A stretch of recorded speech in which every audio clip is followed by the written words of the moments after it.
Hi, I'm Tim McAdoo with J.J. Haynes. Today we're going to go over the process of heat welding vinyl floors together. So it's going to be a matter of using tools, and what we're going to do is take two sheets of vinyl and we're going to weld them together using a vinyl weld rod, basically fusing vinyl to vinyl. So in the vinyl flooring world commercially, there's two types of structure. You have homogeneous, which I have here. Homogeneous means it's the same structure all the way throughout. Basically like vinyl composition tile in a sheet form with a little bit more vinyl. The next part is going to be heterogeneous, basically a printed floor. You have a construction, backing, an inner layer, and then there's a printed layer and then a wear layer on top of that. That is called heterogeneous. But today I'm going to concentrate on a homogeneous floor. Heat welding is going to be done in areas where they need aseptic seams. They can't have fluids going down into the seams. So we're going to cut a seam, we're going to weld a seam, I'm going to go over tools, what I like, what I think works best, and give you some options there as well. So I have a piece of Medentech here, and not sure if you can see it, but on the sheet here, you can see it says Armstrong. So this is what they call the Trademark Edge. When Medentech is made, it's a bunch of chips that come down on a conveyor belt and they manually drop into a sheet form. If the chips get a little heavier on one side versus the other, it can result in some shading problems. So what you want to do on homogeneous products, you want to put like edges together. So we are going to put the Trademark Edge against the Trademark Edge, so we have like edges together. On this printed floor, I don't have to do that. I can put Trademark Edge to a non-Trademark Edge. So there's a lot more consistency in the printing capabilities of this than there are with the chip capabilities of this. So, first process. These rolls of flooring weigh about 500-600 pounds. They sit on their end. So I want to trim this edge up so that I have a good straight edge. So this is an edge trimmer sold by Crane Tools. J.J. Haynes sells them. You put it in, it's got a blade in there, and what it does, it takes a 1/2 inch of material off it. So it gives me a good, clean edge. I've already troweled my adhesive here. I allowed my adhesive to dry to the touch. Now what that does for me, it allows me, I can heat weld the same day. If I would go into the adhesive in a wet state, I would have to wait until the next day to heat weld. So say I'm going to a bathroom with 1 or 2 seams, I can install it, weld it the same day if I allow the adhesive to dry to the touch. Saves me a little bit of time. If the adhesive is wet and I put that heat gun on it, which is going to run about 1,000 degrees Fahrenheit, it's going to whip that adhesive up through the seam, contaminate it, and it will fail. So we're going to put this on the edge. Now, we are going to recess scribe a seam. So that little piece of scrap I had, I'm going to use it as a little guide here. And when I put my second piece in, and again, Trademark Edge to Trademark Edge, I'm going to overlap it. Okay, I got my pieces in. I'm going to roll them.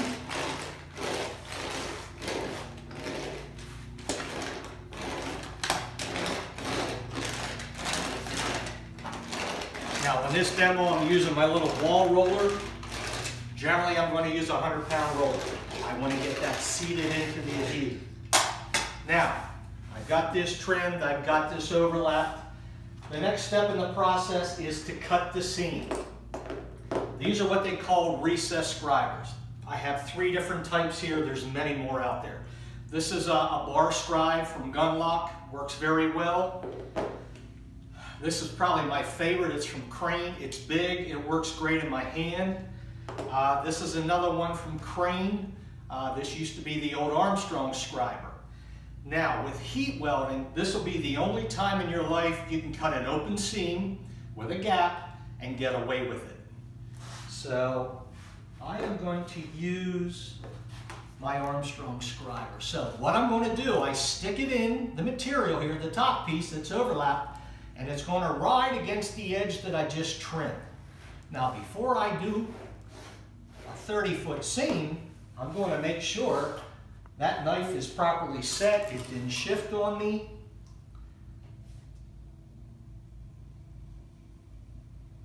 And make sure I have it correct.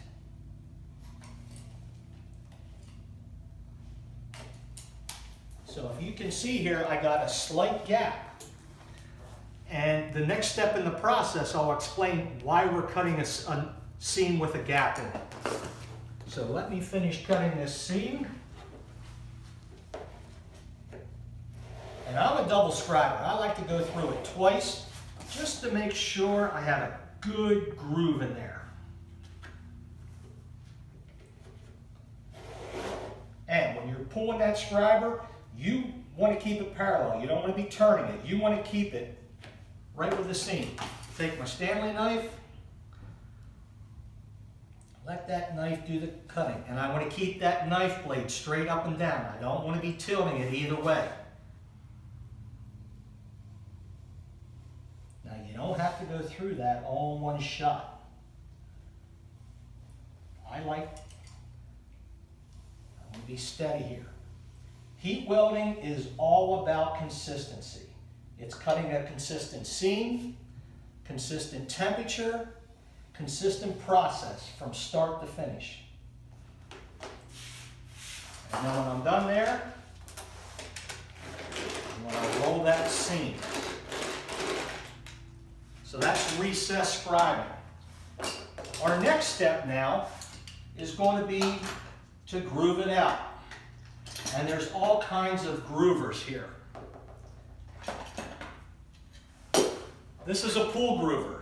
This I use in conjunction with a straight edge. Basically, I'll use my square here on this little piece. And what I do is I line it up over the seam.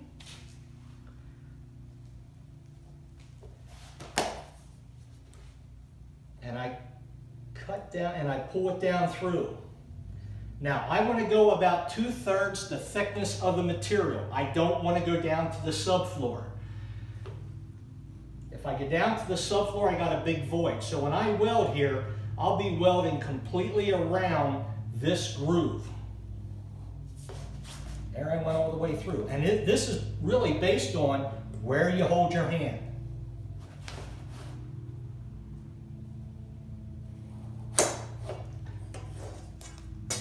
This is another groover. This one here, this fin drops down into the seam. So the gap seam I have, it's what keeps it straight and it allows it to fall back through. Here's my bigger panel. I've got more seams on it.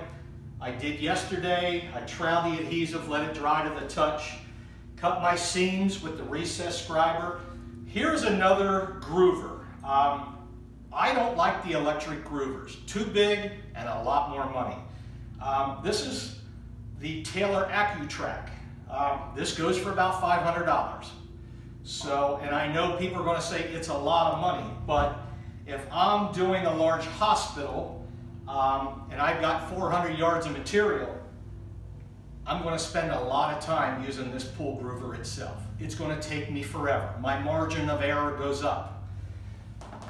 This tool will go as fast as I can go.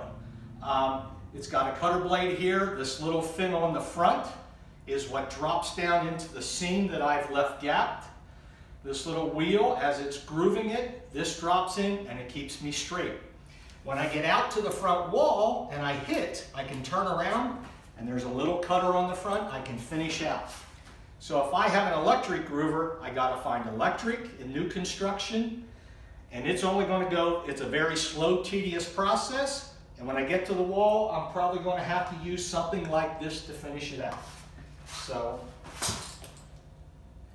stick my fin in.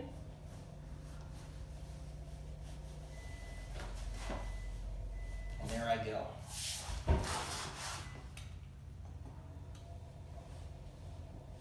That back wheel drops right into where I need it. That would hit the wall, I turn it around, just finish grooving out. One shot. J.J. Haynes does sell these. Again, it's going to be an investment, but it's going to be well worth it. Your time is worth money itself.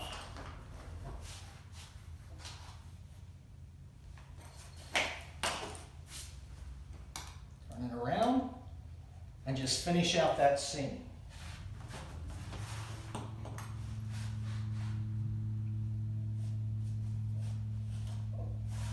And I'll do my third one here. We will weld these 3 seams today. And again, that drops right down in. Keep it fairly straight. As it starts to cut, my back wheel drops right into it. Hit the wall, pull it out. Get my wheels lined up, finish grooving.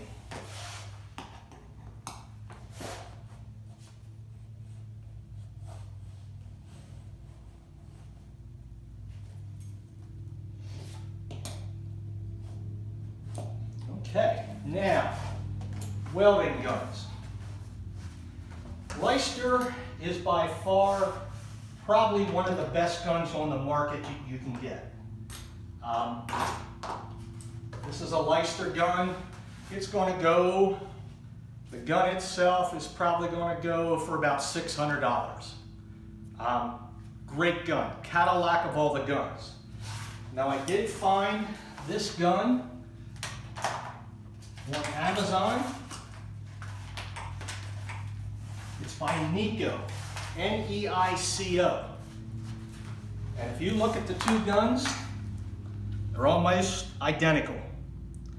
This gun itself is going to go for about $137. $600, $137. I've used this quite a bit. It runs very, very well. It gets very hot. Again, it's almost like a complete knockoff of the Leicester gun. You buy a kit with the gun for $137. I get the gun, I get a couple tips, I get a pool groover, and I also get an extra heating element. So if this element would burn up, it's easy to replace. And this is basically like a little light bulb.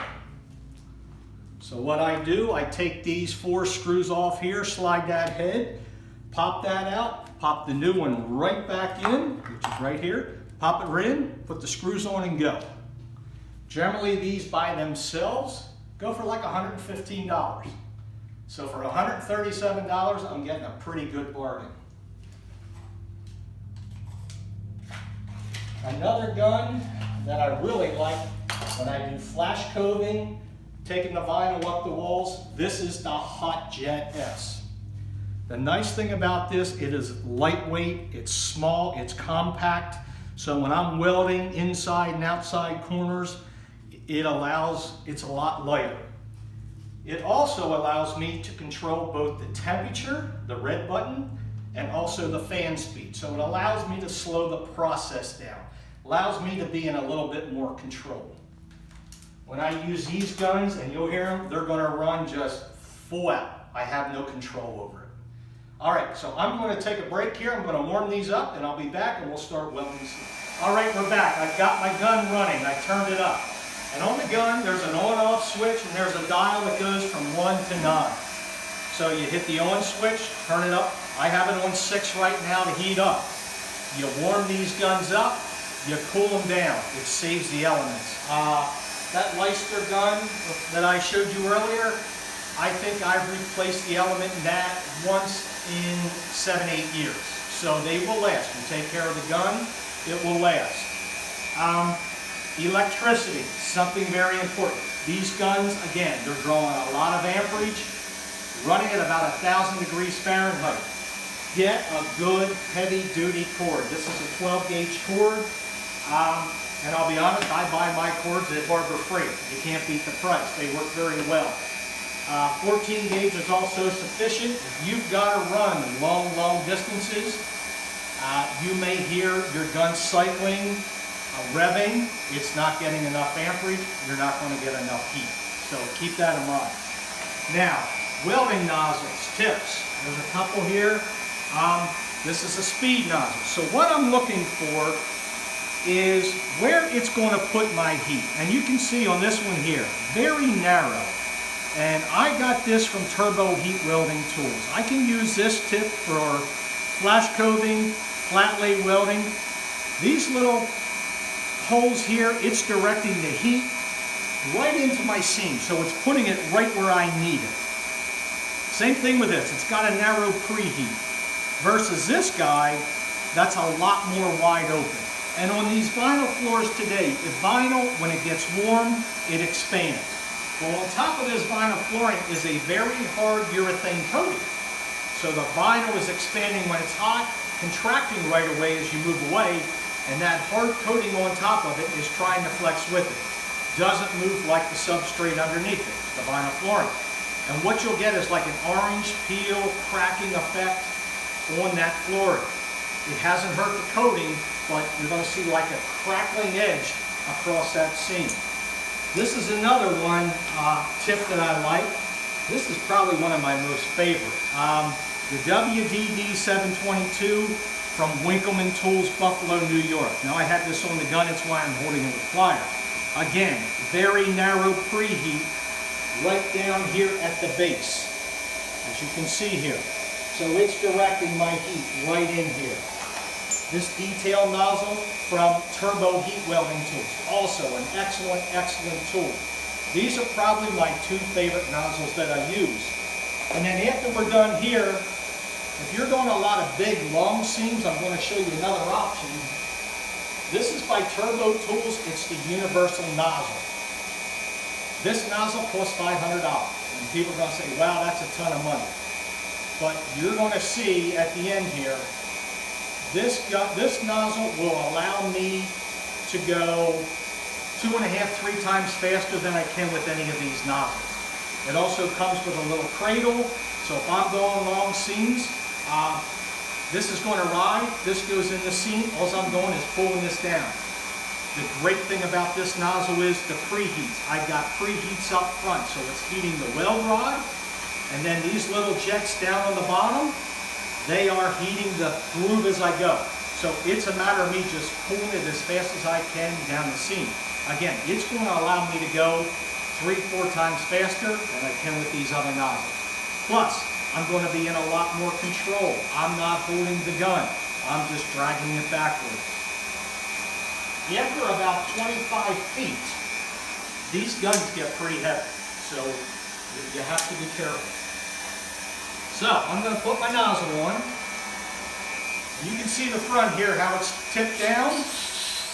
When I'm flat lay welding, I always put it down. When I'm cove welding, I always put it up. This way, my heat is where my source is when I'm cove welding. Flat lay welding, I'm going to go like this. Now, before I weld an entire seam, I want to make sure my gun is hot enough. I have a little piece here.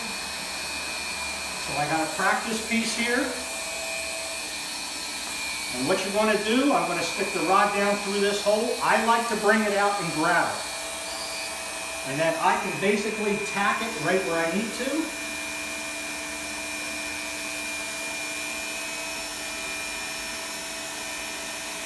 And just bring it down. I'm basically just holding this gun in the palm of my hand.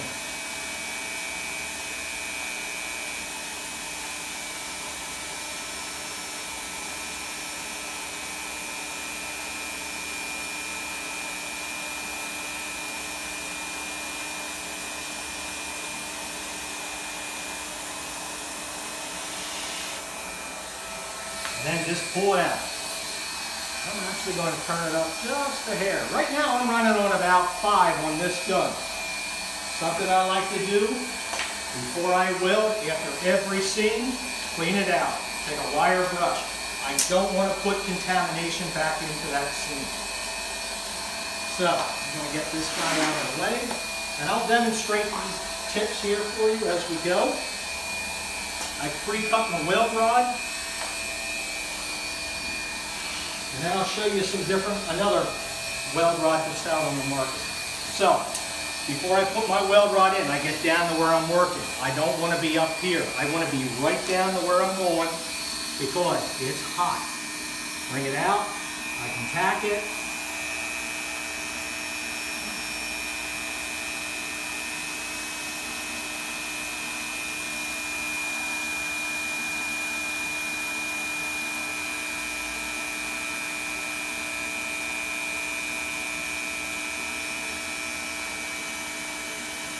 This is a tedious process. The hardest part is when you move backward.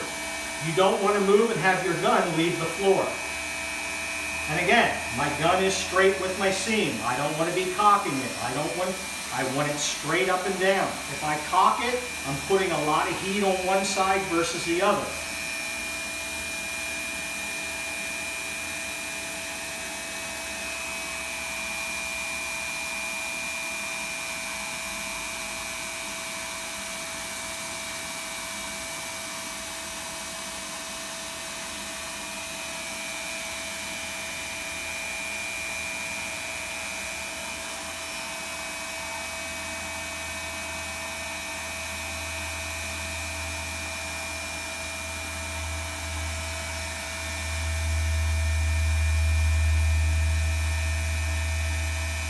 I usually try and keep my weld rod out to the side, and yet I was at the end of the spool. It's why it's all curly here.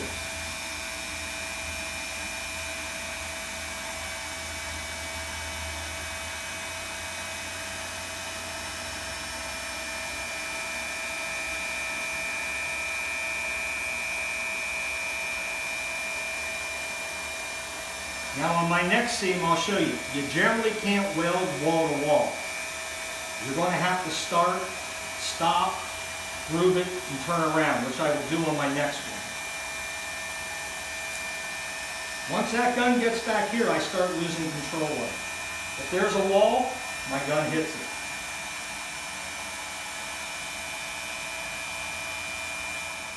All right, we're back. I've got my gun running. I turned it up. And on the gun, there's an on-off switch, and there's a dial that goes from 1 to 9. So you hit the on switch, turn it up. I have it on 6 right now to heat up. You warm these guns up, you cool them down. It saves the elements. That Leicester gun that I showed you earlier, I think I've replaced the element in that once in 7-8 years. So they will last. You take care of the gun, it will last. Electricity, something very important. These guns, again, they're drawing a lot of amperage, running at about 1,000 degrees Fahrenheit. Get a good heavy-duty cord. This is a 12-gauge cord, and I'll be honest, I buy my cords at Harbor Freight. You can't beat the price. They work very well. 14 gauge is also sufficient. If you've got to run long distances, you may hear your gun cycling, revving. It's not getting enough amperage. You're not going to get enough heat. So keep that in mind. Now, welding nozzles, tips. There's a couple here. This is a speed nozzle. So what I'm looking for is where it's going to put my heat. And you can see on this one here, very narrow. And I got this from Turbo Heat Welding Tools. I can use this tip for flash coving, flat lay welding.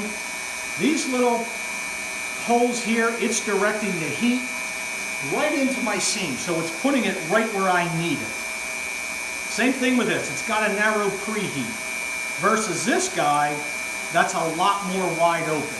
And on these vinyl floors today, the vinyl, when it gets warm, it expands. Well, on top of this vinyl flooring is a very hard urethane coating. So the vinyl is expanding when it's hot, contracting right away as you move away, and that hard coating on top of it is trying to flex with it. Doesn't move like the substrate underneath it, the vinyl flooring. And what you'll get is like an orange peel cracking effect on that flooring. It hasn't hurt the coating, but you're going to see like a crackling edge across that seam. This is another one tip that I like. This is probably one of my most favorite. The WDD 722 from Winkleman Tools, Buffalo, New York. Now I have this on the gun, that's why I'm holding it with pliers. Again, very narrow preheat right down here at the base, as you can see here. So it's directing my heat right in here. This detail nozzle from Turbo Heat Welding Tools, also an excellent, excellent tool. These are probably my two favorite nozzles that I use. And then after we're done here, if you're doing a lot of big, long seams, I'm going to show you another option. This is by Turbo Tools. It's the universal nozzle. This nozzle costs $500. And people are going to say, wow, that's a ton of money. But you're going to see at the end here, this nozzle will allow me to go 2.5, 3 times faster than I can with any of these nozzles. It also comes with a little cradle, so if I'm going long seams, this is going to ride, this goes in the seam, all I'm doing is pulling this down. The great thing about this nozzle is the preheats. I've got preheats up front, so it's heating the weld rod, and then these little jets down on the bottom, they are heating the groove as I go. So it's a matter of me just pulling it as fast as I can down the seam. Again, it's going to allow me to go 3-4 times faster than I can with these other nozzles. Plus, I'm going to be in a lot more control. I'm not holding the gun. I'm just dragging it backwards. After about 25 feet, these guns get pretty heavy, so you have to be careful. So, I'm going to put my nozzle on. You can see the front here, how it's tipped down. When I'm flat lay welding, I always put it down. When I'm cove welding, I always put it up. This way, my heat is where my source is when I'm cove welding. Flat lay welding, I'm going to go like this. Now, before I weld an entire seam, I want to make sure my gun's hot enough. I have a little piece here. So I got a practice piece here. And what you're going to do, I'm going to stick the rod down through this hole. I like to bring it out and grab it. And then I can basically tack it right where I need to.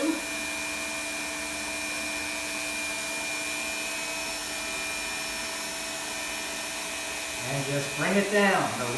I'm basically just holding this gun in the palm of my hand.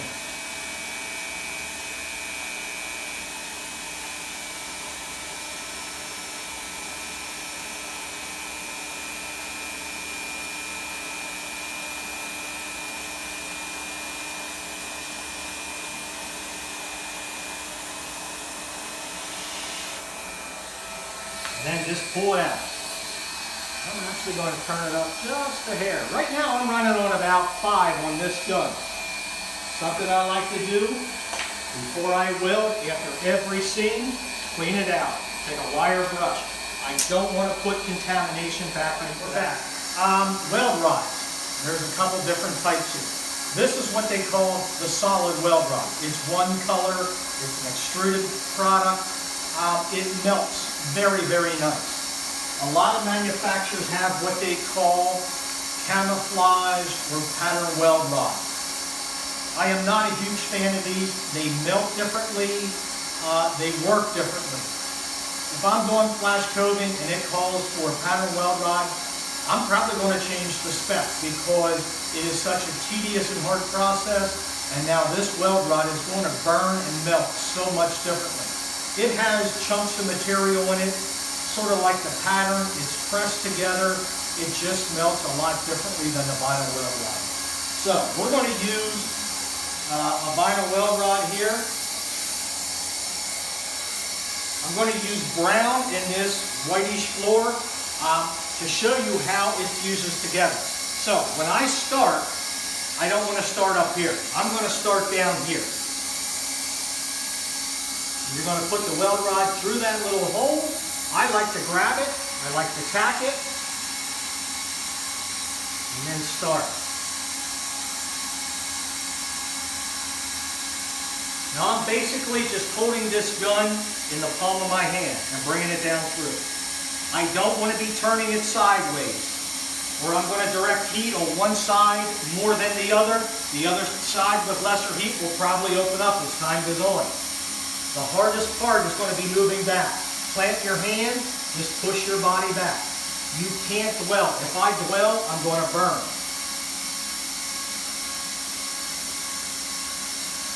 Now what I'm getting here is this milling. I'm getting a little bead on the side of the seam. It lets me know I'm melting the rod into the flooring. It's called the wash. I keep my gun up a little bit. I don't want to drop it way to the floor.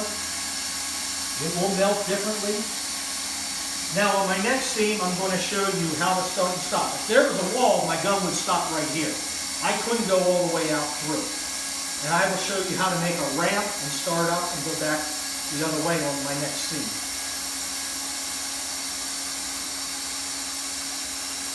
Now, this is vinyl. It's running about 1,000 degrees Fahrenheit. And it's like a speed bump right now. If I would shave that off right now, what I'm going to get a belly in. I don't want that. I want a smooth, continuous flame. Then when you're done, just pull out through. So on this one here, I'm going to start, stop, and get my tools I'm going to need. I'm going to have to make a ramp.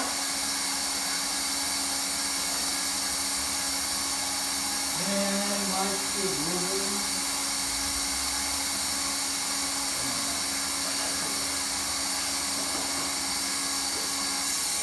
So I cut my rod about 2/3 the length of the seam. Then I'm going to get down to where I'm going to be starting, push out through, grab it, tack it. And by tacking it allows me to stay as close to the wall as possible. If I just put it and start bringing it down, it's going to drag away from the wall. I'm going to have to go back and touch it up. Again, this is the Winkleman tools out of Buffalo, New York.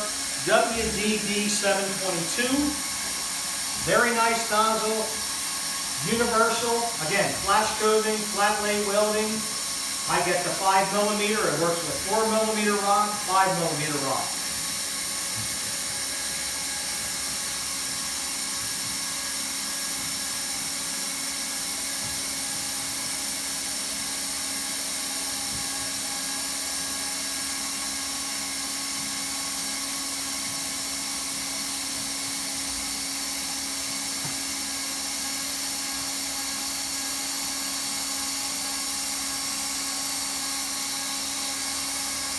Okay, so now what I have to do, I have to change direction. So I'm going to turn around here, and I'm going to make a little ramp with my spatula knife here. So I'm going to shave this guy down, and then I'm going to cut a little V in here for the new weld rod to be accepted. You can use your tool ruler here to be accepted into the old or existing. What I do, come over here,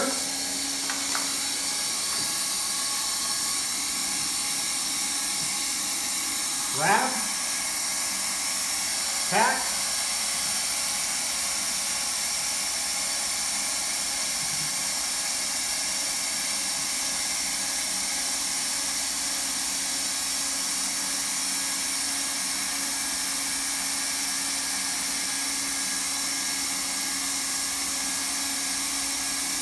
and I'm just going to run right up over that ramp that I made.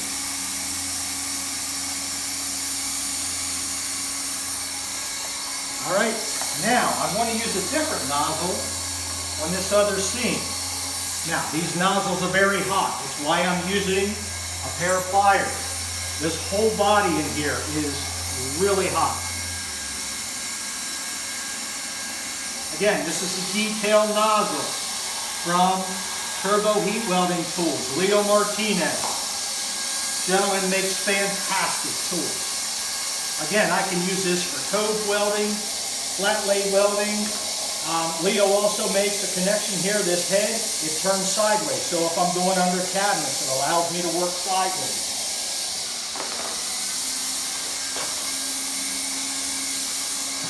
So I'm going to weld this last seam with this. Again, it's going to feed the same way. Get down to where you're going to start. Push it through. Again, tack it.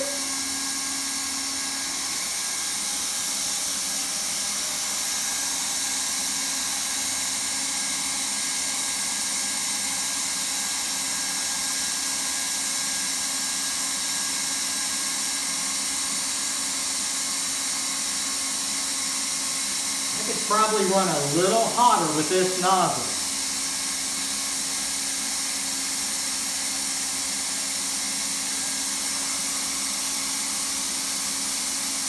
Again, it's putting the heat right on the rod and in the groove, right at the same junction.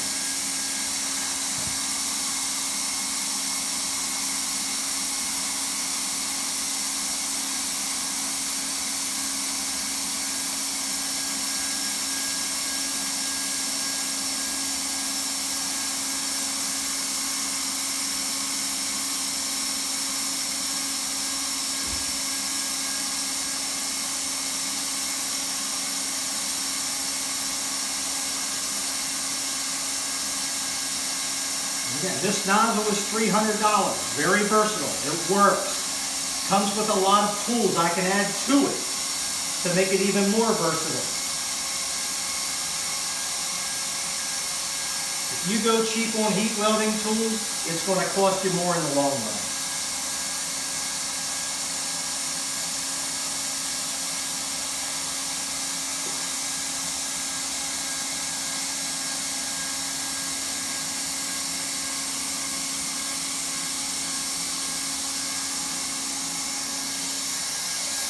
All right, now something else I want to show you. I grooved the seam here, and we're going to put a different colored weld rod in here in a minute. I'm going to go with this mint green. Something that I like to do is the use of foil tape starting and stopping. But first, I'm going to have to trim these weld rods down. Again, before I would do that, I would allow these weld rods to cool 100% completely, but due to time restrictions, I'm going to take them off. This is the Mozart tool. J.J. Haynes sells these as well. They're through crane. When I first started in the industry 4 years ago, this is the tool I use. So I've got a 3-inch blade to cut a 1/4-inch weld rod. Your margin of error goes through the roof with this thing. And I'll do one with it. So it comes with a sled, spatula knife, and what you want to do, you want to cut your weld rods in 2 passes. So I'm going to take the meat off right away using the sled. Then I come back, and I got to be very tedious here.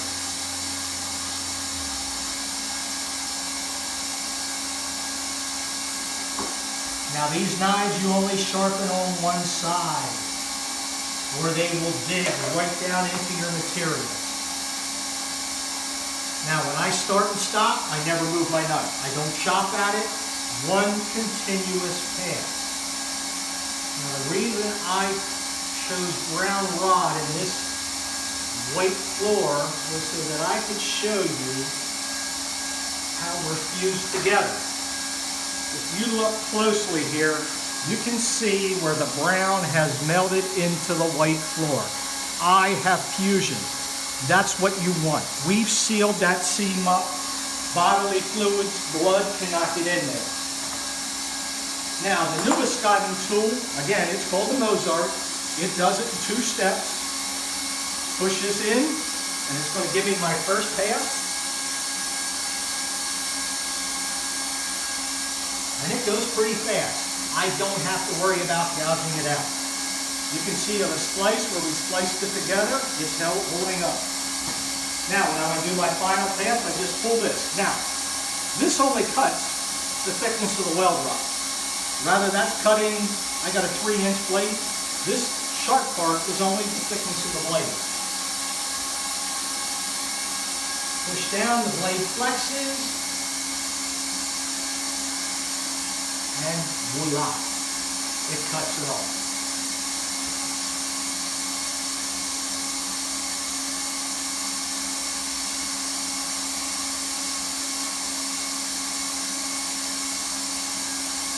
And I'll do this last one. Again, 2-step process. If I have to do this in a hurry, a lot of times what I'll do, I'll take the first pass off right away.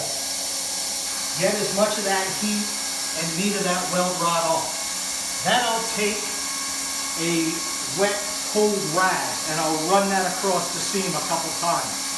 rapidly cooling down that weld rod. Because again, that weld rod is so hot, and if I shave it early, I'll get a big belly in that seam. That's what I'm trying to eliminate. So, pull out my little pin. Boom.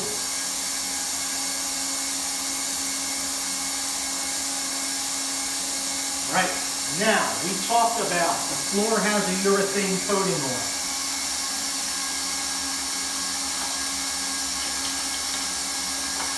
The vinyl weld rod is pure exposed vinyl. Now, ground will not traffic or get soiled very quickly, but if I had a white weld rod in here, that weld rod would take the dirt right off your shoe. You're going to be back cleaning up a weld rod. Manufacturers make these coating sticks now. So what I do after I totally shave the seam, clean up a little bit, I come back with this little urethane marker. This is Armstrong's coating pen, the S762. J.J. Haynes sells them as well. And then what I do, I just put a little bead of protective coating on top of that seam. So what I'm basically doing is putting urethane on top of that seam. And it doesn't take a lot. I just want to keep the dirt from catching on that and getting traffic on it. That is the final step in that process. It's probably the most left out step done. Most people don't even do this part. Now, what I wanted to show you, we're going to put this mint green weld rod in there. You want to start and stop. Something I like to do, I use this foil tape. You can buy this at a home center, in with the ductwork. So I put this right where I'm going to end. Put a piece right where I'm going to start. So, what I can do, I'll start my weld rod up here, go down in through, and then bring it right back up on top. That way I'm not burning it out into the floor, back into the brown.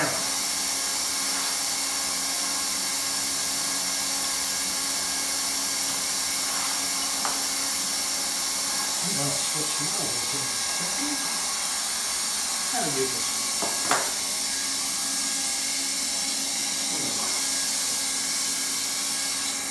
Come off.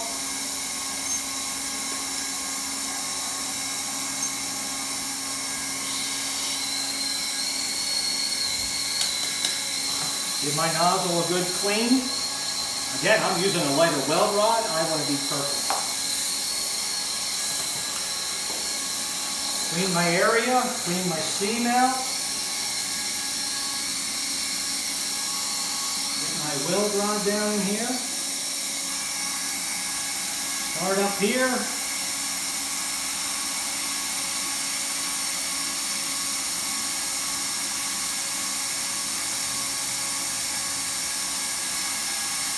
Again, you can see that gun is just basically sitting in my hand.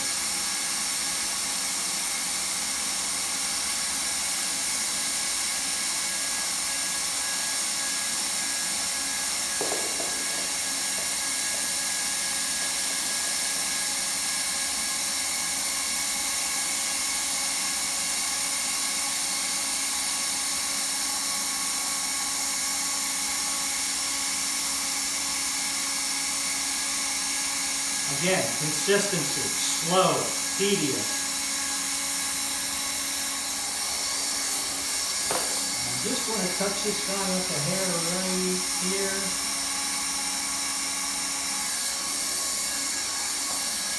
All right, I'm going to turn this gun down a little bit now. Again, I'm going to let that completely cool. Get my tape out. Nice thing is, I can reuse that tape. If I'm doing multiples of these, I'm heat welding squares, whatever, I can reuse the tape.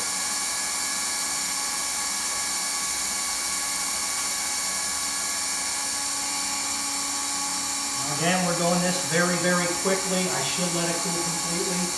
Generally, what I will do is I will cut all my seams, weld all my seams, take the first pass off using this, let it cool down, clean up, and then come back 30 minutes later and then use my final pass and then put the coating pen on the last part. So you can see I got a pretty nice blend there where I got the mint green going right into it, so it works well.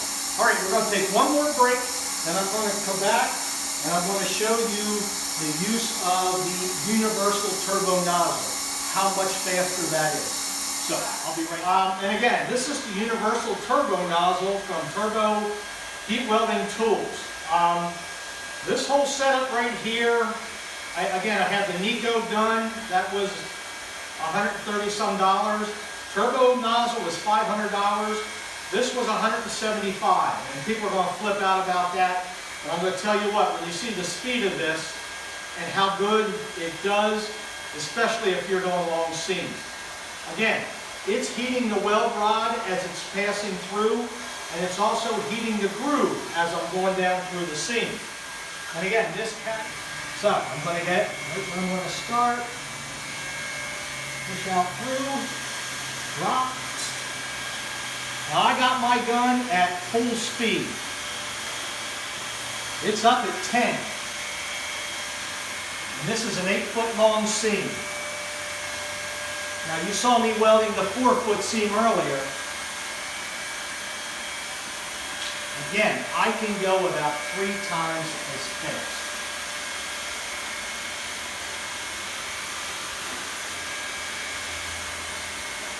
So I'm going to weld about 16 feet of seam in the time that I could have welded a 4-foot seam with a standard nozzle.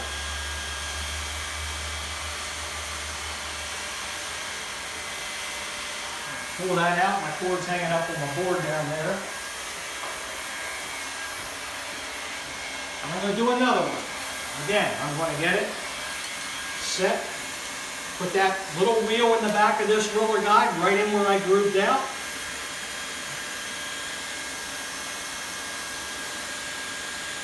And my rod down through and drop.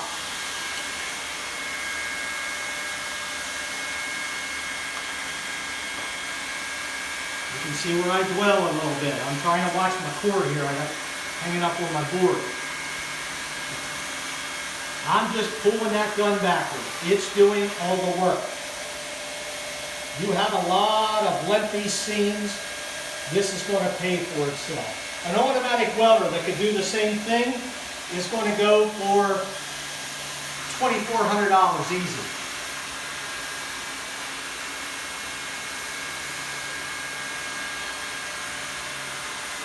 And again, that's the universal turbo nozzle from Turbo Heat Welding Tools. Leo Martinez, very smart man. He's got great tools. You're going to pay a little bit for them, but they're guaranteed for life, and he backs it up. So you can see the difference in speed there. So, that's the heat welding process. I would let these tools, I'd trim them with my Mozart, and I would go. We did 16 feet of seam. Probably in the time I could have did that 4-foot seam using a standard nozzle. So you got to look at it. Is my time worth money? And again, my consistency with this nozzle is a lot better than me doing it by hand and trying to move backwards. So thanks for joining us today. I appreciate it. Again, I'm Tim McAdoo from JJ Haynes.